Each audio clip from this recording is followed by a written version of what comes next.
Assalamualaikum warahmatullahi wabarakatuh. Perkenalkan nama saya Revania dari kelas 10 TKP 5. Nama saya Livia Nazwa dari XOTKP 5. Nama saya Siva Fauzia dari kelas 10 TKP 5. Nama saya Liara Medani, kelas 10 TKP 5. Nama saya Dian Aprisa. Ini saya akan mempresentasikan tentang pengelolaan informasi melalui web blog. Pengertian blog. Blog adalah salah satu bentuk dari aplikasi web yang dapat dijadikan sebagai wadah untuk menerbitkan berbagai macam tulisan secara online. Sebenarnya, blog tidak hanya dapat memuat tulisan saja. Gambar, video, dan file juga bisa disimpan dalam blog. Dengan semakin banyaknya pengguna internet di dunia, blog saat ini juga semakin banyak jumlahnya. Pada tiap-tiap blog memiliki lebih dari satu halaman, bahkan ada yang memuat hingga ratusan halaman web. Tulisan atau media lainnya yang termuat dalam blog bisa diakses secara online. Artinya di mana dan kapan saja bisa dibuka selama ada koneksi internet. Tidak hanya itu saja, kemudian berbagai pengalaman lewat tulisan atau materi lainnya sangat terasa bagi pengguna blog. Mengartikan fungsi blog. 1. Sebagai media satu arah, maksud dari media satu arah ini yaitu orang membuat blog hanya untuk menyampaikan pengalaman pribadi atau menulis segala sesuatu yang ia sukai tanpa perlu dikomentari oleh orang lain. Si pembuat blog tidak menyertakan kontak komentar pada tulisannya. Bisa dikatakan fungsi blog yang pertama ini yaitu sebagai diary online yang mana pemilik blog hanya menulis sesuka hati. 2. Sebagai media dua arah. Tidak jauh beda dengan fungsi blog yang pertama di atas, hanya saja pada fungsi yang kedua ini si pemilik blog memberikan kesempatan kepada pembaca untuk memberikan komentar terhadap tulisannya. Dengan demikian bisa terjalin komunikasi antara si penulis dan pembaca. 3. Sebagai media berbagai arah. Fungsi blog yang ketiga ini ada perbedaan dari fungsi blog yang pertama dan kedua hanya dalam membuat sebuah blog. Barangkali blogger sekarang banyak yang menikmati fungsi blog yang ketiga ini seperti membuat blog untuk menghasilkan uang dengan menampilkan iklan, promosi, dan menjual barang dan jasa, dan lain sebagainya. Manfaat blog yang pertama yaitu 1. Berbagi pengalaman atau pengetahuan. Manfaat blog yang pertama yaitu untuk berbagi pengalaman atau pengetahuan. Dengan demikian, kita bisa menulis pengalaman atau pengetahuan yang kita miliki ke dalam blog. Akan banyak orang yang membaca dan tahu lebih banyak tentang diri kita melalui tulisan yang kita bagikan di blog. 2. Melatih keterampilan menulis. Aktivitas dalam dunia blogging tidak lain yaitu menulis. Melalui blog, kita bisa melatih keterampilan kita dalam menulis suatu topik yang memang disenangi. Manfaat ini banyak dirasakan oleh para blogger. Mereka selalu menulis artikel atau jenis tulisan lainnya dan diterbitkan dalam blog pribadinya.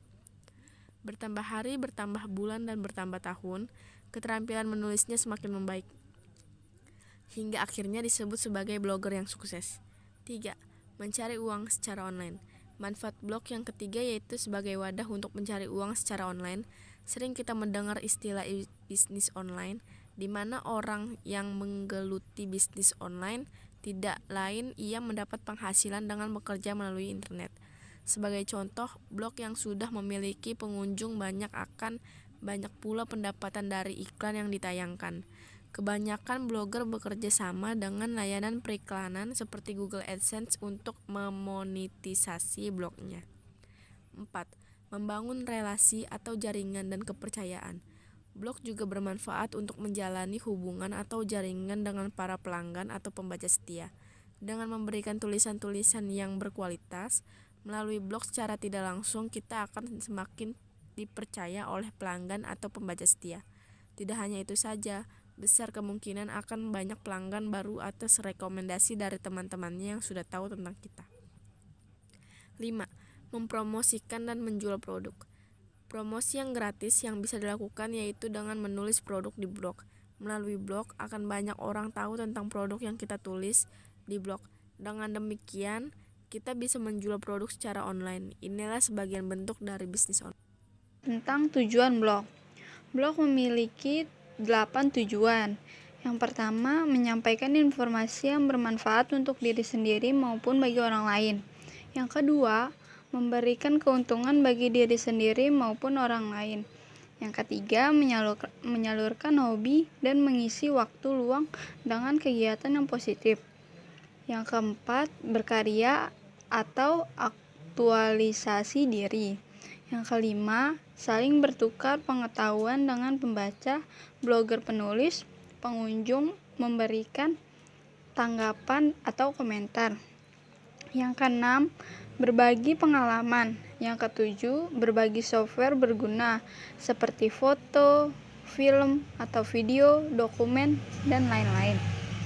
Yang kedelapan, terakhir, banyak lagi sesuai dengan jenis atau topik yang diangkat. Jenis-jenis ruang. 1. Blog pribadi. Blog pribadi merupakan jenis blog yang biasanya dibuat oleh seseorang yang ingin mengarsip pengetahuan atau pengalaman pribadinya. Blog jenis ini bisa dikatakan sama seperti buku catatan atau diary, namun bisa diakses secara online. Pada blog pribadi biasanya sering kita temukan karya-karya dari si pemilik blog, seperti puisi, lagu-lagu, gagasan, cerita kehidupan, dan lain-lain sebagainya. 2. Blog bertopik khusus otoritas. Jenis blog yang kedua yaitu blog yang memiliki topik khusus. Pada blog ini akan kita temukan tulisan yang fokus membahas topik tertentu, seperti blog yang hanya membahas seputar kesehatan saja atau kuliner saja dan lain sebagainya. Jenis-jenis blog yang ketiga yaitu blog promosi. Sepengetahuan saya, ada blog yang dibuat pada intinya sebagai ajang promosi saja. Biasanya jenis blog ini dibuat oleh seseorang atau perusahaan yang memiliki produk untuk dijual secara online. Untuk mempromosikan produknya, dia juga memanfaatkan blog sebagai media promosi gratis. 4. Blog niche. Jenis blog ini biasanya berisi tulisan yang dibuat dengan kata kunci tertentu. Tujuan dari pembuatan blog ini biasanya untuk mendapatkan pengunjung yang banyak dengan memanfaatkan mesin pencari seperti Google. Blog niche tidak bisa dibuat oleh sembarang orang. Dalam hal ini, si pembuat blog biasanya sudah paham dan mahir tentang SEO, selalu berusaha agar blognya menjadi ranking 1 di halaman mesin pencari. 5. Blog virus. Jenis blog yang terakhir bisa dikatakan sebagai blog pengganggu. Si pembuat blog biasanya memang memasang virus pada blognya dengan tujuan agar orang yang mengunjungi blognya bisa tertular virus. Namun saat ini sebagian besar browser berpihak pada pengguna. Artinya jika blog yang dikunjungi mengandung virus, browser langsung memblokirnya. Dan keenam, blog spam. Selain virus, ada juga blog yang termasuk spam. Disebut spam karena isi dari blognya tidak jelas.